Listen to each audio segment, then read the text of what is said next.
প্রিয় ভাই এবং বোনেরা, আজকে বাংলাদেশের সাবেক প্রধানমন্ত্রী বেগম খালেদা জিয়া তিনি আল্লাহর ডাকে সাড়া দিয়ে চলে গিয়েছেন।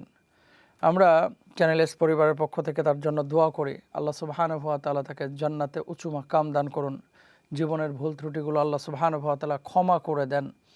তিনি দেশের জন্য, মানুষের জন্য এবং ইসলামের জন্য অনেক কাজ করেছেন। এখন ভুল ত্রুটি প্রত্যেকটি মানুষের ছোটোখাটো হয়ে থাকে, আমরা কেউই নিষ্পাপ না, মানুষ মাত্রই ভুল হয়।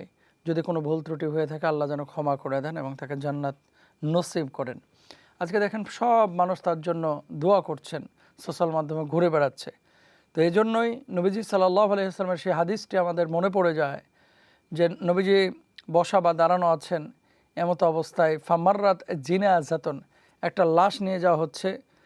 তো এই লাশের ব্যাপারে মানুষজন আশপাশে যারা আছে তারা বলতেছে ফাউসনি আলাইহা খায়রান, লোকটা খুব ভালো ছিল। নবীজি বললেন ওয়াজাবাত। এরপর আরেকটা লাশ নিয়ে যাওয়া হচ্ছিল নবীজির সামনে দিয়ে। আল্লাহর নবী দেখতে পেলেন যে মানুষজন তার ব্যাপারে বলছেন ফাউসনি আলাইহা শাররান, লোকটা খারাপ ছিল। আল্লাহর হাবিব সাল্লাল্লাহু আলাইহি ওয়াসাল্লাম তখন কি বললেন? ওয়াজাবাত। ওমর রাদিয়াল্লাহু তাআলা তখন নবীজিকে বললেন, ইয়া রাসূলুল্লাহ, লাশ নিয়ে যাওয়া হলো, আপনি একজনের ব্যাপারে খারাপ বললেন, আরেকজনের ব্যাপারে ভালো বললেন, এবং দুজনের ব্যাপারেই আপনি না, মানুষজনের কথার সাপেক্ষে আপনি বললেন ওয়াজাবাত। এটার মানেটা কি?